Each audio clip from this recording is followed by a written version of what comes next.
All right, so welcome to the third episode.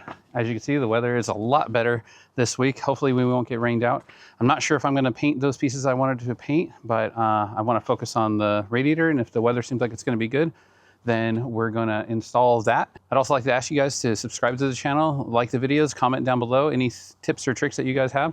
That's really gonna help us out, especially if you guys wanna see more projects like this. So let's get into the radiator now. All right, so before I even try to mount this inside the car, I think it's gonna be better to mount the fan, and if I can do any of the wiring outside, so then that way I'm just dropping this in as a whole assembly. So here's the fan that I got. This is a Flexolite Black Magic Extreme 180. I think it fits this radiator pretty good. Center it up a little bit.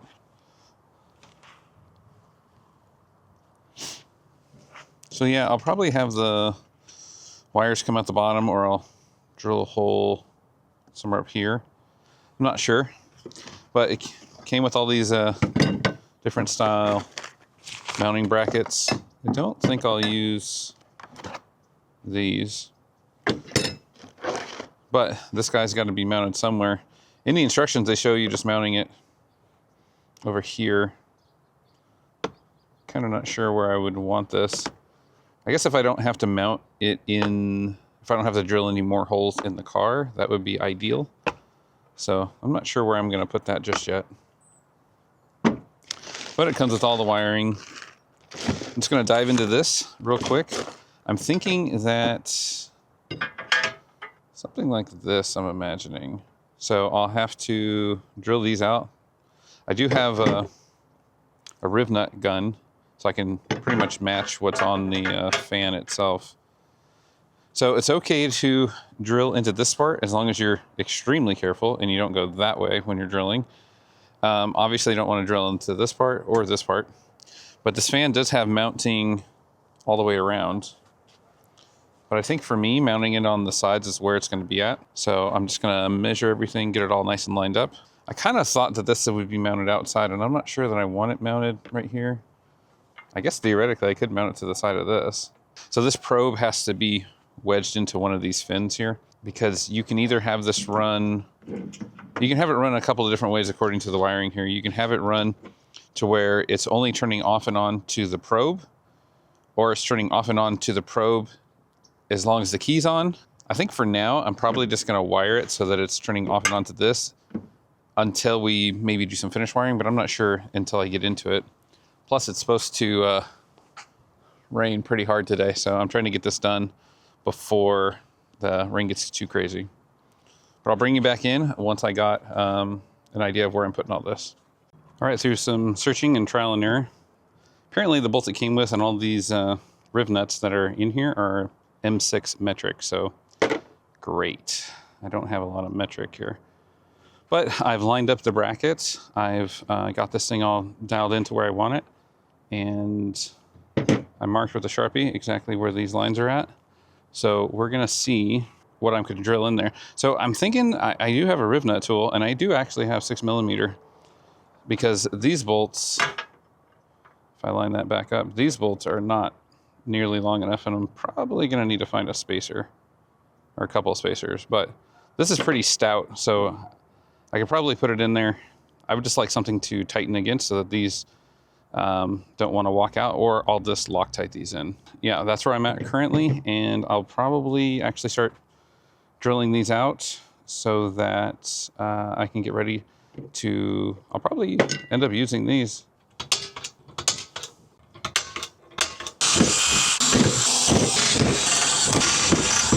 All right, so I drilled out a really tiny hole, and then I drilled out next size up, and then I got my calipers, and then I measured what a 6mm riv nut actually is, so it's about 350 thousandths. So I got that drill, and I'm gonna drill it out now.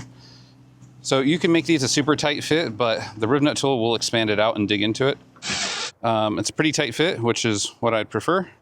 And I'm just gonna drill everything out, and then we'll start using the riv nut tool. All right, so got everything all nice and drilled out.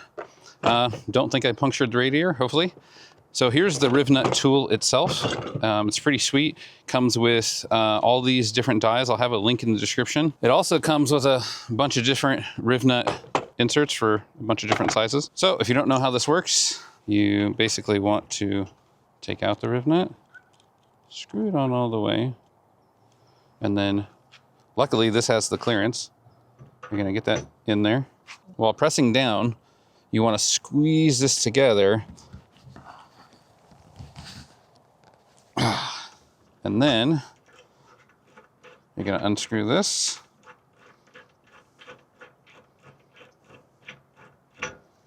And voila, you have threads in there now.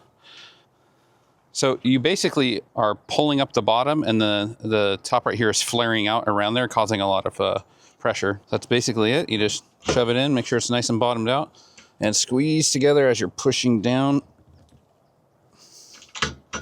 I use this for the trailer project when I was building the mounting system for the Ninja double oven that goes inside of our trailer. Didn't know if I would use it again, but here we are, making the radiator look a little bit fancy, at least with the mounting process. The other thing that's nice about this is, I don't know, it kind of matches the Flex-Lite fan, so this is starting to all look like one nice piece of kit. So, all right, so the other thing I did was I drilled a hole out of the bottom here, because it has the wires kind of coming.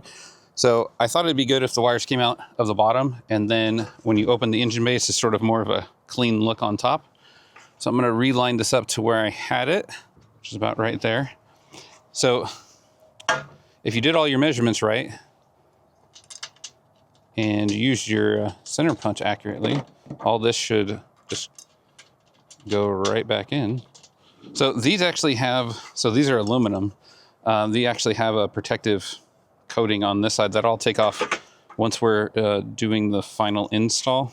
Now, if your dimensions were slightly off, you could just try to open up these slots a little bit. All right, so just leaving everything loose right now. So these are the bolts that came with the kit, and I think that they came with the kit to bolt onto that, but this is pretty much a universal kit.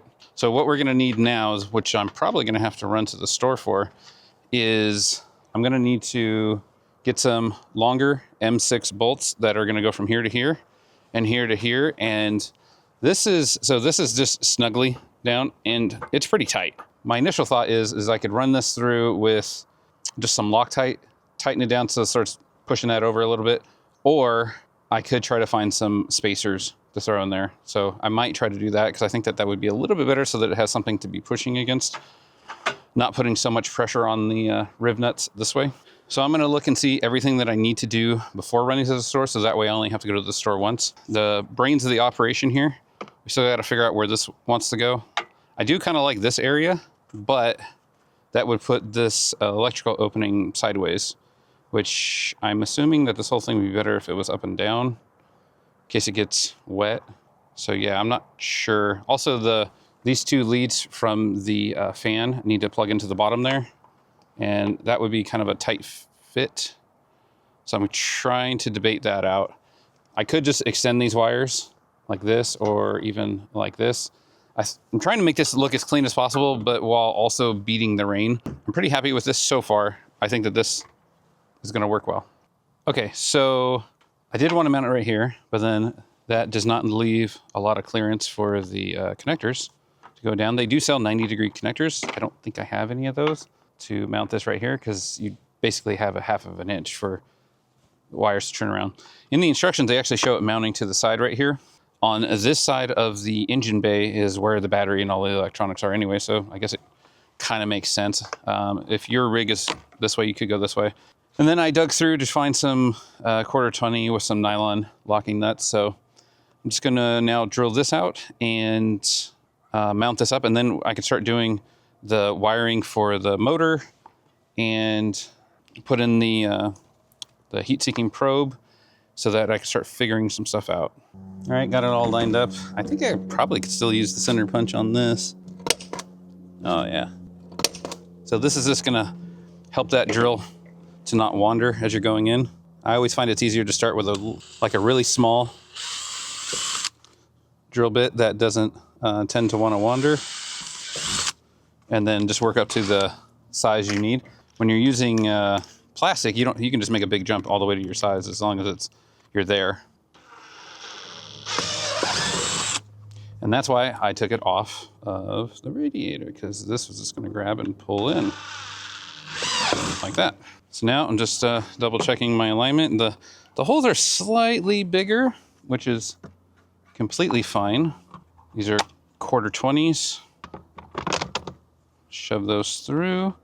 So I did leave a little bit of slop so that I can line it up. I just rated my my screw counter just to see what I actually have. These aren't even 1/4-20 washers. They're actually number 12 washers, which is fun.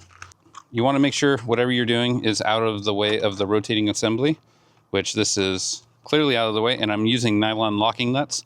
Definitely use those wherever you can. And if you can't use those, I would use Loctite. All right, just snugging all these up.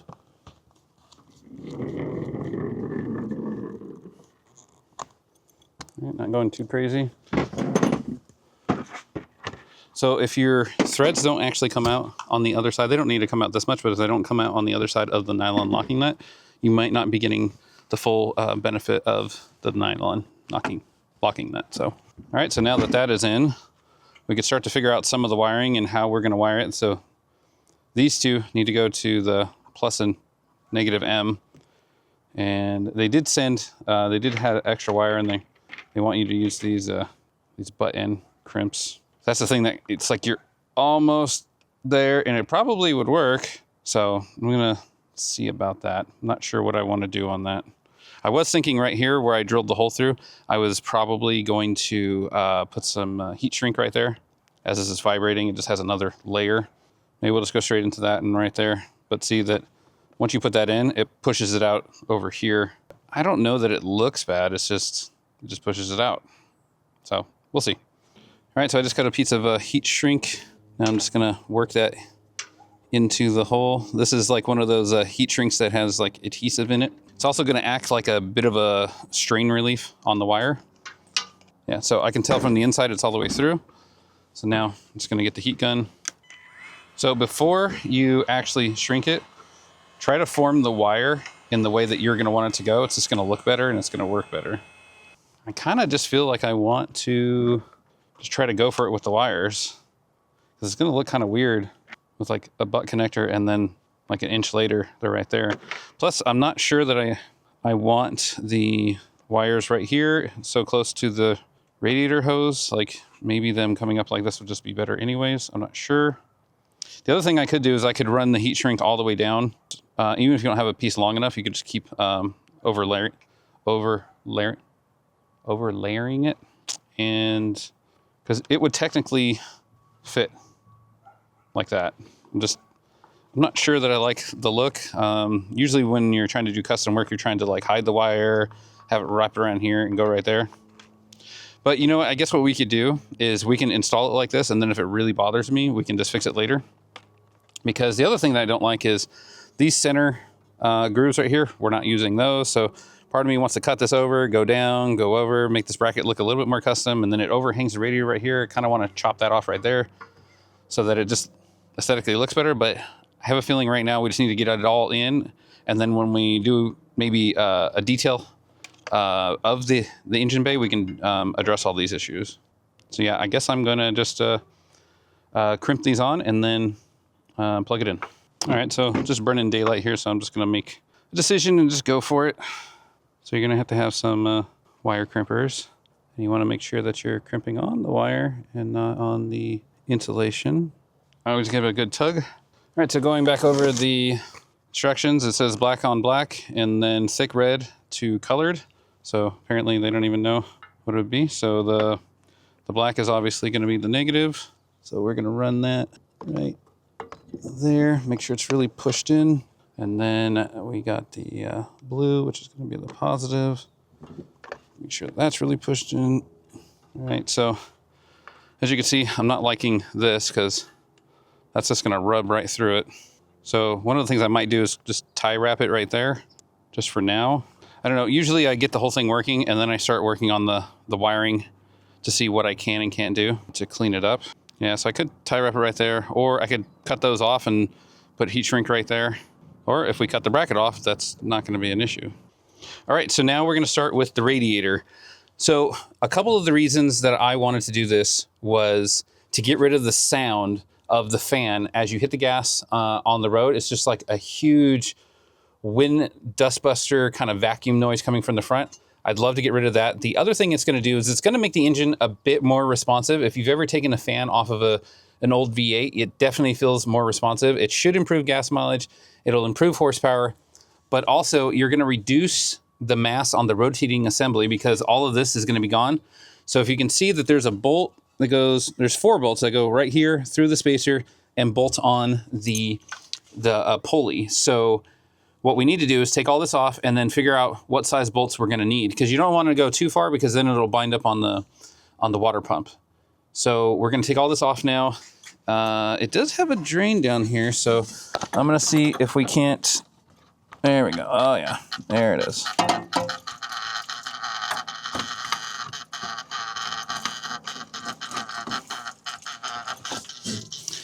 So, and take off the radiator cap. So this should, hopefully, and I say hopefully, there should be less water spraying all over me.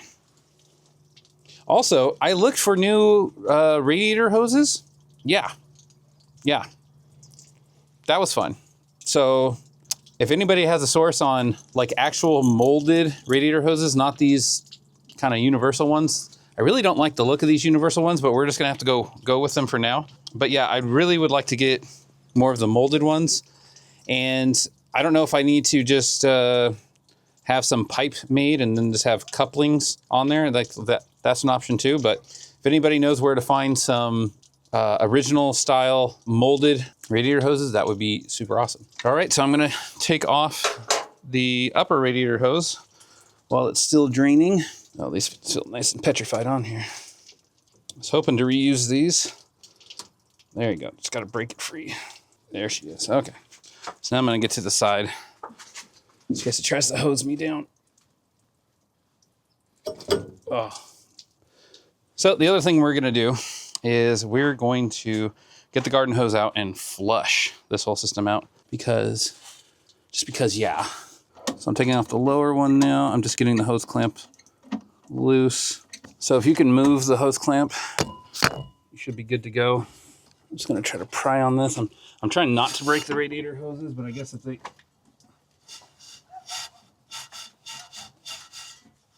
break, they're gonna break here. Oh, there we go.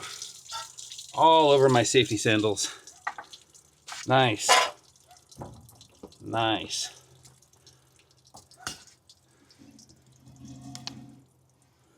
All right, so I got those 2 main culprits out. So now, this has a transmission cooler going through it. Got to unbolt those before I just start trying to jerk this thing out. Wow, that one feels really on there. Wow, that's fun. Okay. Well, isn't that fun? All right, so on the bottom, the transmission cooler lines come in and out. It looks like somebody RTV'd or full-on JB welded them on. So I tried a crow's foot on a breaker bar. It's just rounding them off. Unfortunately, I'm just gonna have to cut those lines and then we're just gonna have to figure that out later. I do have some fuel line where I can just loop it. And I do actually have another external transmission cooler somewhere in the ether over there. I think to keep this project on track, just gonna have to cut those off. All right, so I'm just gonna use a hacksaw, a persuasion tool, if you will. Well, there's the first one. And now we're leaking transmission fluid. You can see it's on the saw. Hey, it's pretty good lubricant though. I'm gonna try to cut these about the same length. All right. You know what's sad is this car had everything going, including it did not have a transmission leak until now. So that's very exciting. That looks not too horrible. Hoping that this stops leaking at some point. All right, I think we're ready to go now. It looks like it's 2 bolts right here, and then those 2 bolts hold on these 2 brackets, so it's a bracket holding onto a bracket. But it looks like this is all that is currently holding this on. Oh, fun. There is a floating nut underneath this. the fun just never ends around here.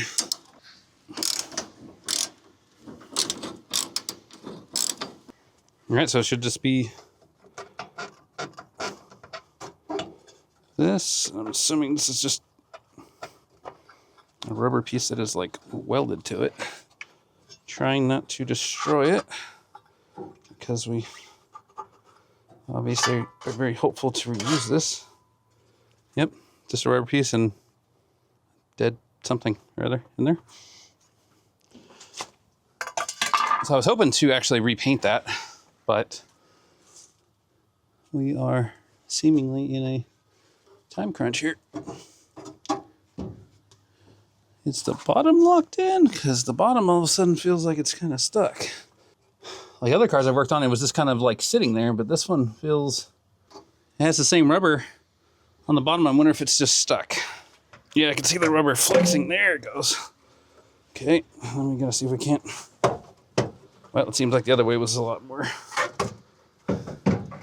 willing to work with us.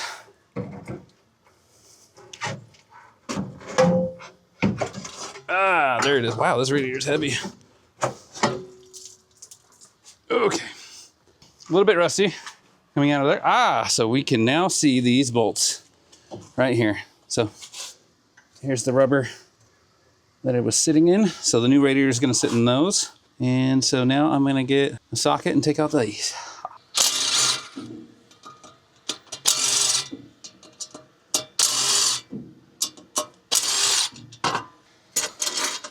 All right, so they're long bolts. So this is what I was thinking.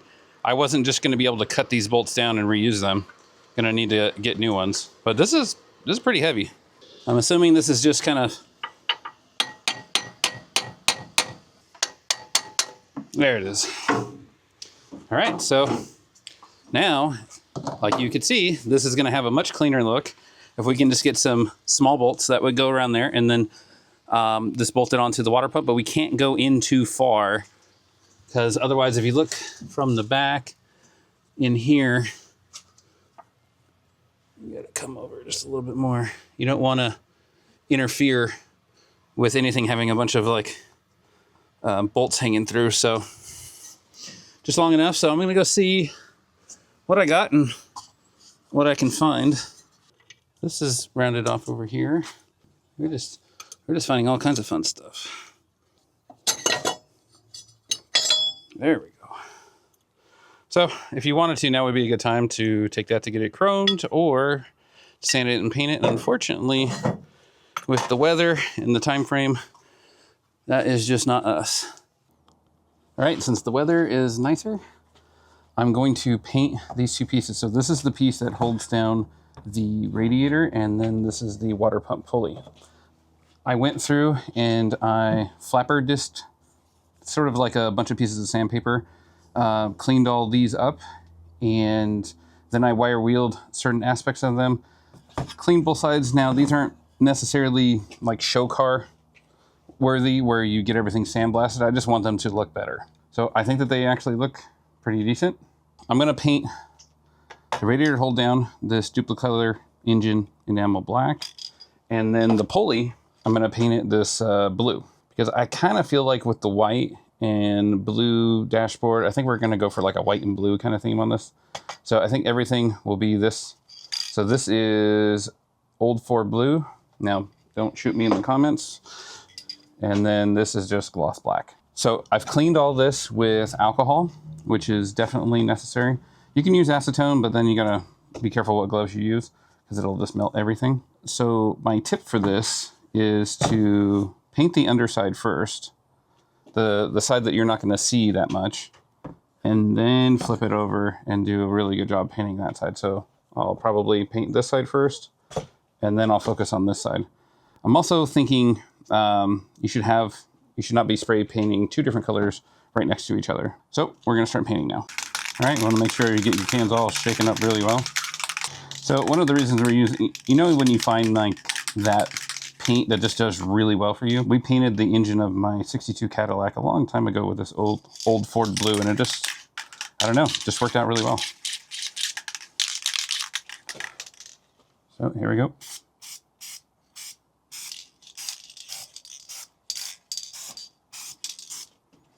just do light coats at first, and then I'll ramp it up. Yeah, that looks pretty good. All right, I'm gonna let that sit, and then I'm gonna go over here and we're gonna start working on this guy. I'm leaving the rubber isolators on because the ones right here already kind of snapped off and broke.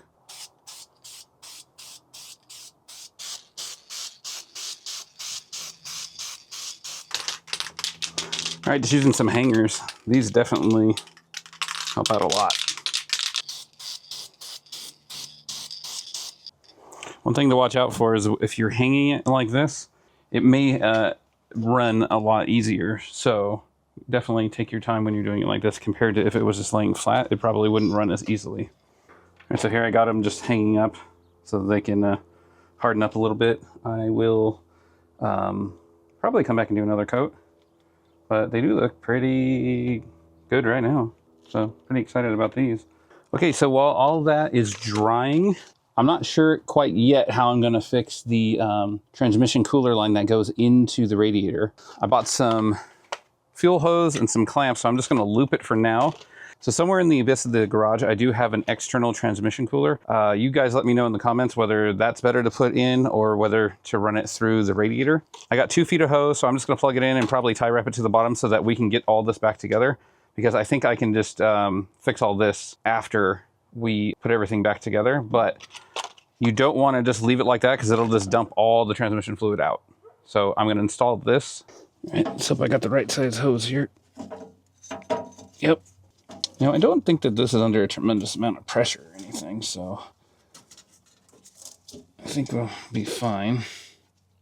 All right, so this is where the radiator sits, so the hose can't go there, so it's gonna have to go underneath, like something like that. And then from here, I'll just go underneath and tie wrap it up, and then that way it is out of the way, but we're not just draining transmission fluid everywhere.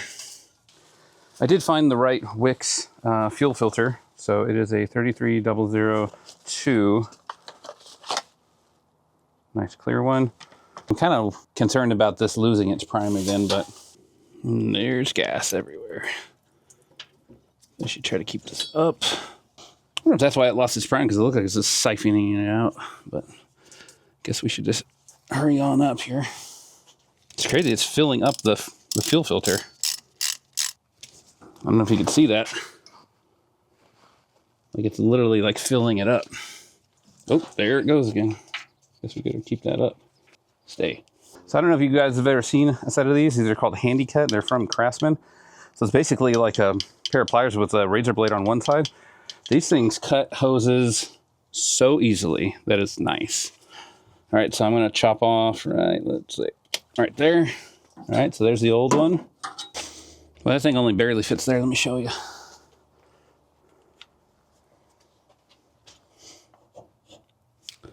This is what I mean. The engine's off, but it was like pumping fuel.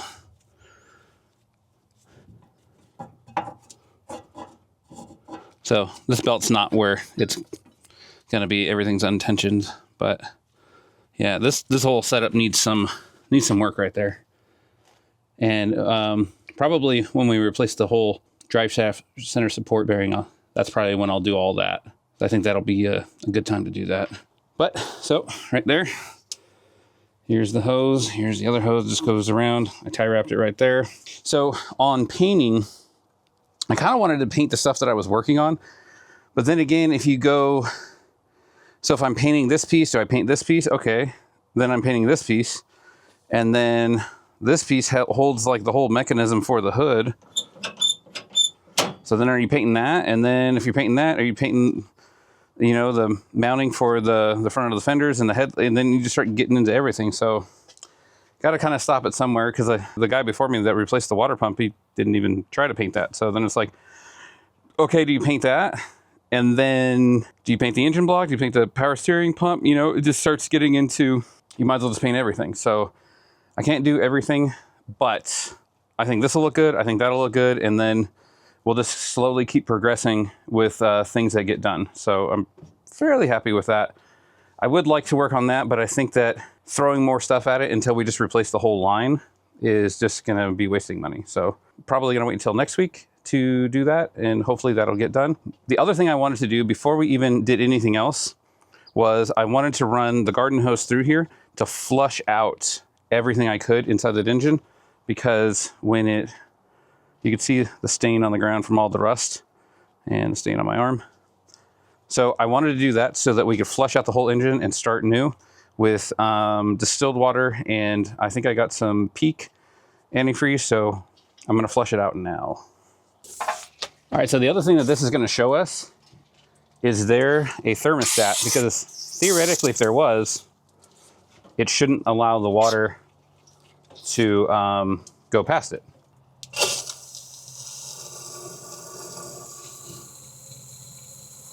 No, it's already flowing. I don't know if you, whoa. I don't know if you can see it down there. All the rusty sludge coming out. So realistically, you want to keep doing this until the water's relatively clear. It's actually already getting kind of clear, so that's not bad. So as you can see, this kind of makes a mess, and I wanted to do that before we put in some freshly painted parts. All right, I don't think that looks too bad. I mean, it's still not, it's like a light tea colored flavor. Yeah, there's almost no resistance as soon as I start doing this. So I was pretty confident before it didn't have a thermostat, but I think this just confirms it. All right, so now that we got the engine flushed out, we got those pieces painted, and we're waiting for them to dry, I figured I'd jump back onto this. So we went to the store, and it's amazingly hard to find 5/16 24 at Home Depot, Lowe's. All they have is 5/16 18 for the most part. So I have some bolts here, so I think I'm just gonna chop them down and make them work. That's what the bolts are, going through the fan, through the spacer, holding on the water pump pulley. So just need to chop those down. I was able to find the metric ones we'll need for this, so I figured we'd jump back onto this so that this is ready to drop in. So what we got here was longer bolts, and then we got some spacers. The spacers they had, I think, are a little bit too long, so I'm gonna have to chop them down. Also, they're kind of like this opaque white. I'm thinking that maybe I'll wrap some heat shrink around them just so it blends into here better. All right, so I got the bolts in, I found some washers, and then I measured the distance between the two sides. So I'd rather put a spacer in between here so that this bracket is pushing against the fan as it tightens in. Otherwise, the more you tighten this, the more it's gonna pull up on those riv nuts. So I'd rather it be pushing against something. But like I was saying before, I'm just gonna chop these down, and then I'll probably put some shrink tubing around them. But it looks like all we could find is 1 inch. I believe we need 3/4 of an inch. So I'm gonna go sand these down real quick and get them to 3/4 of an inch.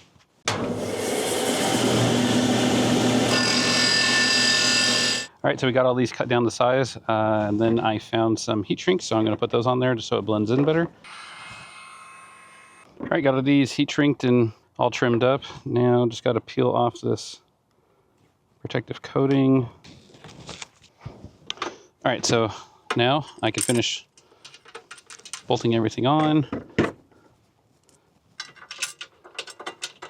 think I said before that maybe we'll trim all this down at one point or another.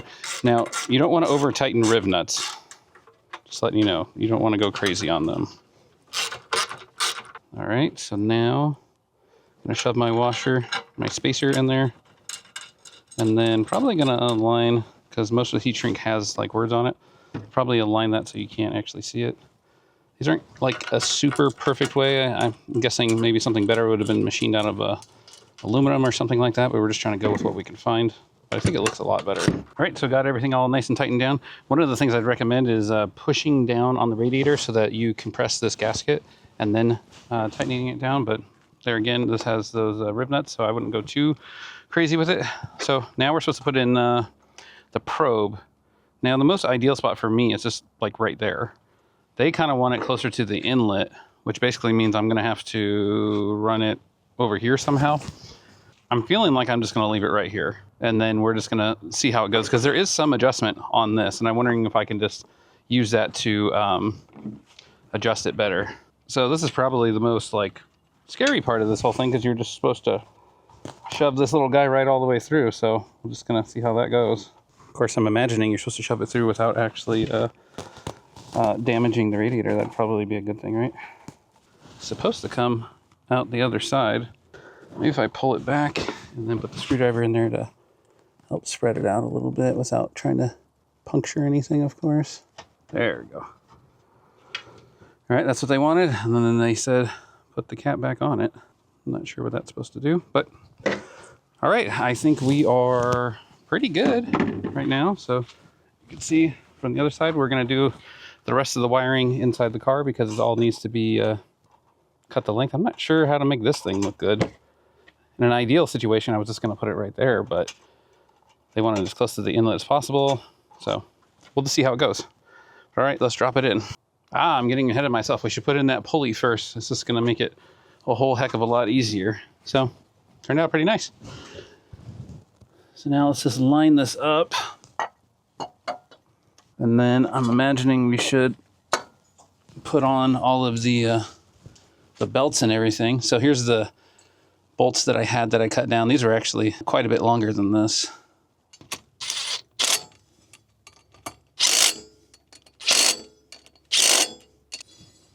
All right, that looks pretty good. There we go. All right, so let's get that around there. All right, so we might use a belt tensioning tool, also known as a pry bar. We want to wedge against something strong. There we go.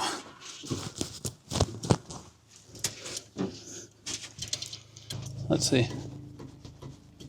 Yep, that feels good. All right, so now for the power steering. So this power steering kind of threw us for a loop last time because there's a bolt right here for the adjustment, but then there's one on the back as well. So it has two.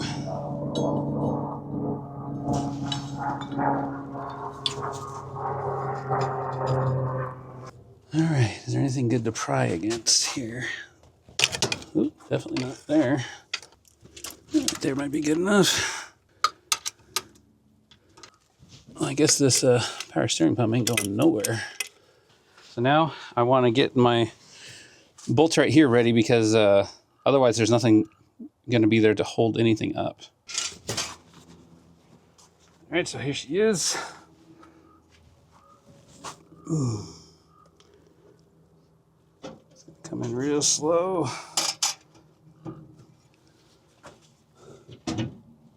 Hopefully gonna set it on those same little booties. Well, it's currently not wanting to go all the way down to sit on those rubber things. So here's the finished part. Should be able to tell from here. Is that too big? Oh, it's just tight. I wouldn't say it's too big. All right, so I'm gonna come back out and then see if I can't. All right, so what I'm doing is I'm just bending these tabs out a little bit because it feels like it's like right there. There. All right, so now we'll bring it back over. Take two.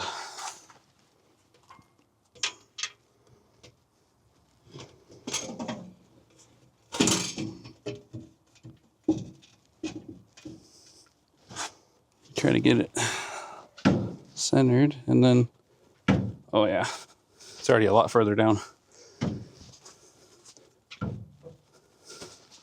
So I think we'll see if the top fits on there.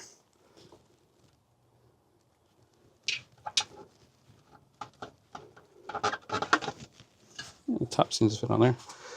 Bit of a gap now though. I still think we need to bend those bottom ones out more. But we are getting closer, and you can see that there's plenty of room right here for all of that. So none of that is an issue. So let me just pry this back out. All right, so after a ton of fiddling around, it was the bottom mounts, because if you look right here, they were designed to be inset into the radiator, where this is kind of more squared off. So I modified them, I bent them out a little bit, I cut off some of the rubber. Still got a slight bit of a gap there, but it's about as good as it's gonna get. I did leave rubber on the bottom, so it is sitting on rubber. So now we're just going to get the bolts that I went and hunted down, bolt this thing on, and Hopefully it doesn't hit the hood. Oh, it's in there.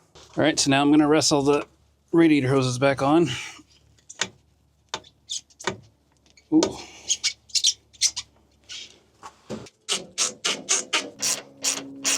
All right, so we wedged on the radiator.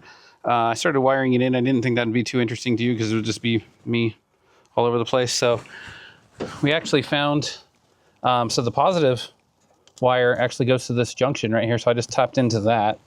And then so that's the main power for the fan. And then the mounting bracket for the horn, I just put the negative right there. And then this is if you want to put a switch for the fan. So the battery's only at like 8 volts right now, so that's probably why we've been having so much trouble with it. But so it's all installed except for the ignition trigger. So basically right now it's just running off of, if this senses the heat's too high. So yeah, it's not actually running off of the ignition, but that's something we're gonna remedy. It's just all of that is starting to take a long time, and it might be kind of boring for you guys to see me going through this whole thing trying to figure out where's a good looking ignition wire. And this isn't the way any of this is gonna stay. I'm still gonna clean it up. I'm just trying to get it in a working condition and then come out here and start to fix everything up. But so now we're gonna put in the coolant and we're gonna see how it goes.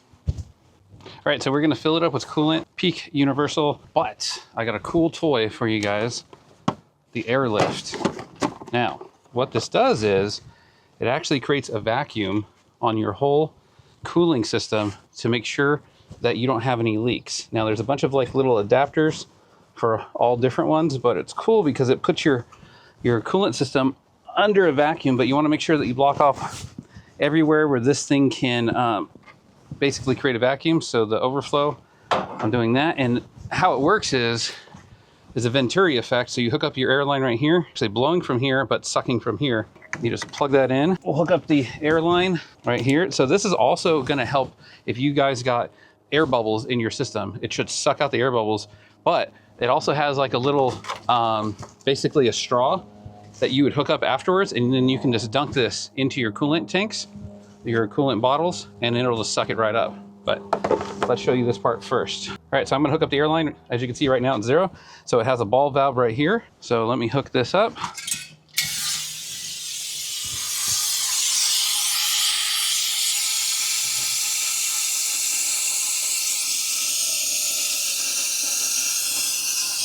So I think I need to turn on my air compressor, so it's gonna get a little loud.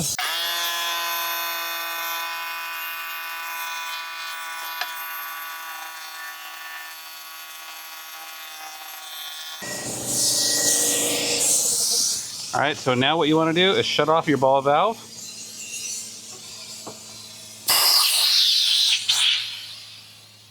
And then what you want to see is this holding pressure or negative pressure. So if it's holding pressure, you'll know that you don't have any leaks anywhere. You know, basically your head gasket's not popped. So hopefully you don't have any leaks anywhere. So you're supposed to wait about a minute, but it looks like we're pretty good right there. So here's the other system. So you plug this guy in, and then this is like a little pickup. All right. So you'd want to have this submerged, and then you would just take this, shove it in there, and then this should suck it in there. Look at that. Look at it just sucking it right out.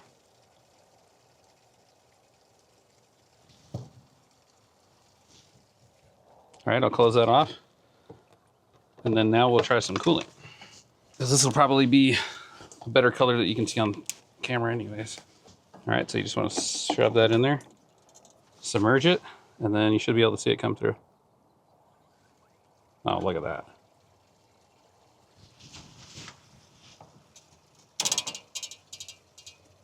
I don't know if you can just hear it.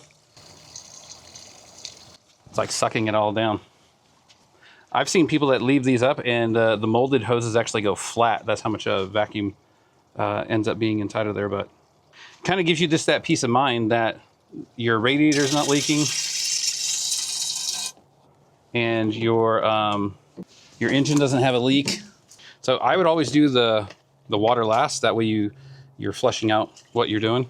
And then this is going to get you a majority of the way full. So if you ever have any problems where you know you got an air pocket in the engine, definitely look into one of these. This will definitely help you out. All right, so we're done with this now, and then I'll just fill it up normal. But it looks like we're pretty close to being full. All right, so now I'm going to try to start it. So remember, we put that new fuel filter on, so it might need a little bit of help. We need to get it started to get everything circulating through to make sure. So I'm going to fire this up to 200 amps. Might be interesting to see how much louder the fan is. Yeah, that's not messing around now.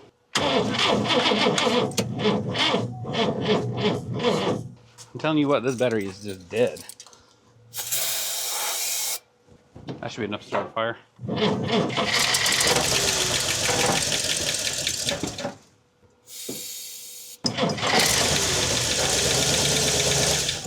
It never wants to start while this air cleaner's on.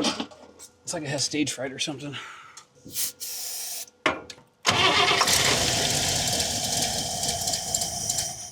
Definitely seems like it lost its prime, but everything's got a gas in it though. Maybe it just likes that really old gas. There we go. There we go.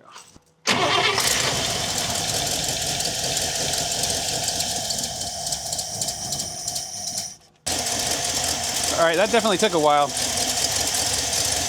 I don't know if it's a fuel pump issue or what, but could just be an old car thing. But you will notice how much quieter it is without pushing that fan. So it looks like we got the water flowing.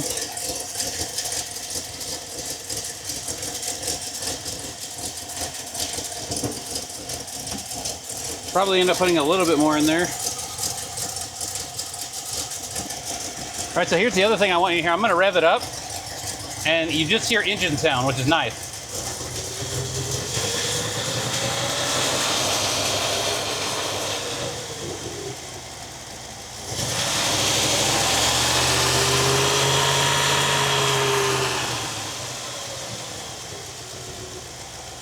So, since we're not sure that the temperature gauge on the inside is reading, check out this Mr. Gasket radiator cap with a temperature gauge in it. So with this on, we should be able to tell. I mean, that thing looks pretty snazzy.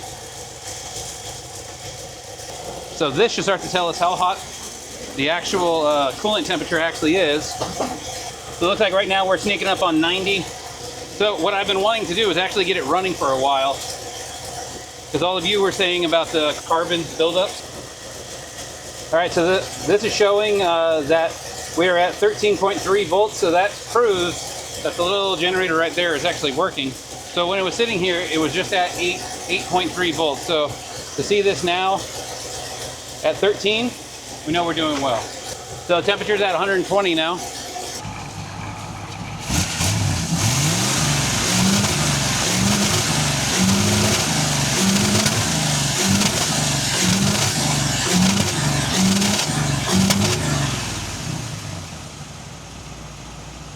So right now, it looks like we're just past 150 on here. I looked inside, there's no temperature gauge. So we're just letting it actually get up to temperature so that hopefully we start burning off some of that carbon. Also testing the whole system. And what else is cool is, so I have the manual override here for the fan. And we actually saw the temperature start to go down. So that fan is plenty big enough for this this whole system right here. So a 3-core radiator with that fan ends up working really well. So we'll have in the description everything we use. The fan, the radiator, the little caps, all the little tools. Always check the description. But we really appreciate you watching. So I think next week, I don't know if this will be a 2-week episode or what, but I'm gonna start on it next week for sure. The center support bearing for the drive shaft, that's what needs to be fixed, and then we can actually probably go cruising this around. So I'm going to start tackling that next week. I don't know if I'll actually finish it next week, but you're going to have to stay tuned to actually see that. But we really appreciate you guys sticking around, watching this content, and we'd really appreciate if you guys subscribe to the channel. Stick around until next week when we're gonna tackle that center support bearing where the whole car's gotta be off the ground. It'd be really nice to have a lift, but we don't have a lift yet. Just waiting for you, sponsors. See you next week.